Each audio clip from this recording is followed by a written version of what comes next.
Assalamualaikum warahmatullahi wabarakatuh. Halo semuanya, perkenalkan nama saya Wikal Musbili Tulihpa. Saya mahasiswa semester 2, Prodi Akuntansi kelas 2B di Universitas Islam Syekh Yusuf Tangerang. Nah, video ini saya buat guna memenuhi tugas pada mata kuliah Pendidikan Kewarganegaraan. Dan saya ucapkan juga terima kasih kepada Bapak Rijal Fahmi selaku dosen mata kuliah ini, karena dengan adanya tugas ini membuat saya menambah ilmu tentang wawasan Nusantara. Nah, yang pertama saya akan bahas adalah pengertian wawasan Nusantara. Wawasan Nusantara. Kata wawasan diambil dari kata wawas yang terdapat dalam bahasa Jawa yang artinya cara pandang atau tinjauan. Dan kata Nusantara yang diambil dari kata Nusa yang artinya pulau atau kesatuan kepulauan, dan antara yang berarti suatu daerah yang terletak di antara dua unsur. Jadi Nusantara itu adalah suatu kepulauan yang terletak di antara dua benua, yaitu benua Asia dan Australia, dan dua samudra, yaitu Samudra Hindia dan Samudra Pasifik. Lalu wawasan Nusantara dicetuskan pada tahun 1957 dalam Deklarasi Juanda. Nah, wawasan Nusantara merupakan wawasan nasional atau National Outlook bangsa Indonesia yang dapat disingkat dengan kata Wasantara. Jadi, wawasan Nusantara merupakan cara pandang terhadap diri dan lingkungan tempat hidup bangsa. Cara memandang terhadap diri dan lingkungan tersebut sangat menentukan keberlangsungan dan keberhasilan suatu bangsa menuju tujuannya. Nah, menurut Profesor Wan Gusman selaku Ketua Lembaga Pengabdian kepada Masyarakat atau yang biasa disebut LPM, wawasan Nusantara adalah cara pandang bangsa Indonesia mengenai diri dan tanah air sebagai negara kepulauan yang mencangkup seluruh aspek kehidupan yang sangat beragam. Nah, dan ada lagi nih, menurut M. Panggabean selaku Jenderal TNI Purnawirawan dan Menteri Pertahanan dan Keamanan dalam Kabinet Pembangunan II, serta Menteri Koordinator Politik dan Keamanan dalam Kabinet Pembangunan III, ia juga menjelaskan nih apa itu wawasan Nusantara. Nah, jadi menurut dia wawasan Nusantara adalah doktrin politik bangsa Indonesia untuk mempertahankan keberlangsungan hidup Negara Kesatuan Republik Indonesia yang berdasarkan Pancasila dan Undang-Undang Dasar 1945, dan dengan berdasarkan oleh pengaruh-pengaruh seperti pengaruh ekonomi, geografi, demografi, teknologi, dan pengaruh strategis lainnya. Setelah saya menjelaskan beberapa pengertian tentang wawasan Nusantara tadi, selanjutnya saya akan menjelaskan latar belakang wawasan Nusantara. Jadi apa saja nih yang melatar belakangi wawasan Nusantara? Jadi yang pertama itu ada dasar falsafah negara, yaitu Pancasila, di mana nilai-nilai yang terkandung dalam Pancasila dapat mempengaruhi cara pandang dan pemahaman kita terhadap unsur yang ada di suatu negara.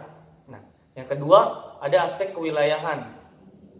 Dalam aspek kewilayahan ini menjadikan wilayah Indonesia sebagai dasar pengembangan wawasan Nusantara, di mana kondisi objektif geografis menjadi modal yang sangat penting dalam aspek ini. Nah, yang ketiga ada aspek sosial dan budaya. Di dalam aspek ini, keanekaragaman Indonesia menjadi bahan untuk membangun wawasan Nusantara Indonesia atau untuk mengembangkan wawasan Nusantara Indonesia. Nah, dan yang keempat ada aspek kesejarahan Indonesia. Aspek kesejarahan Indonesia ini ditandai dengan beberapa peristiwa penting. Yang pertama ada pada tanggal 28 Mei 1908 sebagai Kebangkitan Nasional Indonesia. Lalu ada pada tanggal 28 Oktober 1928 ditandai dengan Wawasan Nusantara melalui Gerakan Sumpah Pemuda.